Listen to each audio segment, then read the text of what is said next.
Hi friends, welcome back to my channel Lovely Taste Kitchen. இன்னைக்கு வந்து fry பன் எப்படி பண்றது அப்படினு தான் பார்க்க போறோம். அதுக்கு முன்னாடி subscribe பண்ணலனா subscribe பண்ணிக்கோங்க. நம்ம சேனல் giveaway போயிட்டு இருக்கு. பார்ட்டிசிபேட் பண்ணுங்க. நான் வந்துட்டு 1 கப் வந்துட்டு மைதா மாவு எடுத்துர்க்கேன். அப்புறம் வந்துட்டு பேக்கிங் சோடா வந்து ஒரு பிஞ்ச் எடுத்துர்க்கேன். ஈஸ்ட் வந்துட்டு நான் வந்து 1 டேபிள்ஸ்பூன் எடுத்துர்க்கேன். நீங்க அதுக்கு அப்புறம் வந்து பால் பவுடர் வந்துட்டு ஒரு 2 டேபிள்ஸ்பூன் கிட்ட நான் எடுத்துர்க்கேன். அது கப்பில் வச்சுருக்கேன். நான் 2 டேபிள் ஸ்பூன் தான் எடுத்திருக்கேன். அப்புறம் வந்துட்டு ஒரு 3 டேபிள் ஸ்பூன் வந்து சுகர் வந்து நான் எடுத்து நல்லா மிக்ஸ் பண்ணிக்கிறேன். நீங்கள் வந்து ஈஸ்ட்டை வந்து தண்ணியில் வந்து ஹாட் வாட்டரில் வந்துட்டு நல்லா ஊற வச்சு கூட அந்த தண்ணியை கூட நீங்கள் யூஸ் பண்ணிக்கலாம். நான் வந்து டேரெக்டாக வந்து ஈஸ்ட்டை வந்து நான் வந்து போட்டிருக்கேன். நல்லா சுகரு எல்லாத்தையும் போட்டு நல்லா வந்து லைட்டாக ரொம்ப ஹாட் வாட்டர்னால் லைட்டாக வந்து ஹாட் வாட்டர் விட்டு நல்லா நீங்கள் பிசைஞ்சு வச்சுக்கோங்க. இது வந்து இது வந்து கையில் வந்து ஒட்டும். என்ன நம்ம சீனி போட்டிருக்கோம், விலக அது வந்து கையில் ஒட்ட தான் செய்யும். கையில் வந்து ஒட்டினாலும் பரவாயில்ல, ஏன்னா நம்ம வந்து உருட்டி எண்ணெயில் தான் போட போகிறோம். கையில் ஒட்டினா பரவாயில்ல.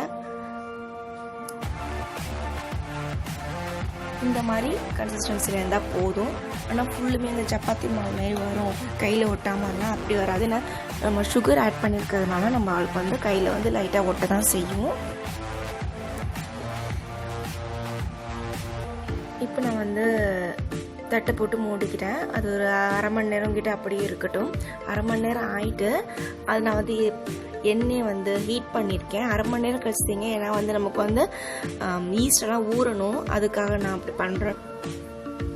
திருப்பி நான் என்ன பண்ணுறேன், லைட்டாக வந்துட்டு மாவு மேலே வச்சுட்டு அதை வந்து நல்லா ரவுண்ட் பண்ணிக்கிறேன்.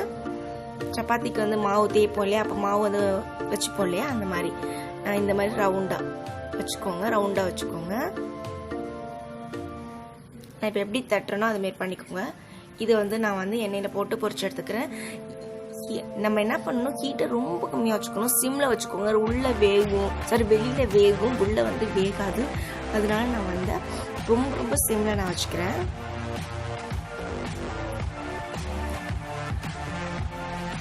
நல்லா வேக விட்டுடுங்க, இல்லைன்னா உள்ளே வந்து மைதா மாவு அப்படியே இருக்கும். நீங்கள் செஞ்சு பாருங்கள், செம்ம சூப்பராக இருக்கும்.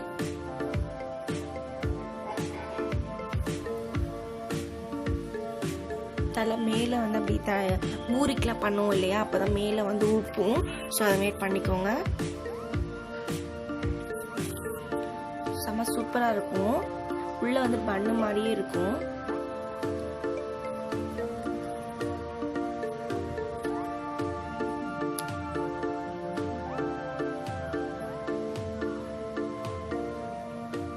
இப்போ நான் வந்து எடுத்துக்கிறேன். இந்த மாதிரி நமக்கு வெந்திருக்கு அப்படின்னு இந்த மாதிரி ஸ்டேஜில் வந்து நீங்கள் எடுத்துக்கலாம். நான் இப்போ வந்து அதேமாரி எல்லாத்தையும் போட்டு ஒன்று ஒன்றா நான் எடுத்துக்க போகிறேன். இதோட வந்து நம்ம என்ன பண்ணலான்னா மைனஸ் வச்சு சாப்பிட்லாம், டொமேட்டோ கெச்சப் வச்சு சாப்பிட்லாம், சும்மாவே சாப்பிட்லாம். ரொம்ப சூப்பராக இருக்கும். எனக்கு வந்து தொட்டுக்க வேணும் அப்படின்னா நீங்கள் அதெல்லாம் வச்சு சாப்பிட்லாம். இல்லை வந்து நீங்கள் சும்மாவே சாப்பிட்டா செம்ம சூப்பராக இருக்கும். இதுமாரி நீங்கள் ஒன்று ஒன்றா போட்டு எடுத்துக்கோங்க. ரொம்ப ஈஸியாக ஒரு அரை மணி நேரத்தில் ஊற வைக்கிற டைம் தான். அது தரும் இது எல்லாமே சூப்பராக நமக்கு வந்து ரெடி ஆகிடும். எண்ணெயில் பன்னு அப்போ எவ்வளோ சூப்பராக இருக்கும் பார்த்துக்கோங்க. ரெடி ஆகிடுச்சு. இப்போது செம்ம சூப்பராக ரெடி ஆகிருக்கு. உங்கள் வீட்டில் நீங்கள் செஞ்சு பாருங்கள். இந்த வீடியோ பிடிச்சா லைக் பண்ணுங்க, ஷேர் பண்ணுங்க, மறக்காம நம்ம சேனலுக்கு சப்ஸ்கிரைப் பண்ணுங்க. பாய்.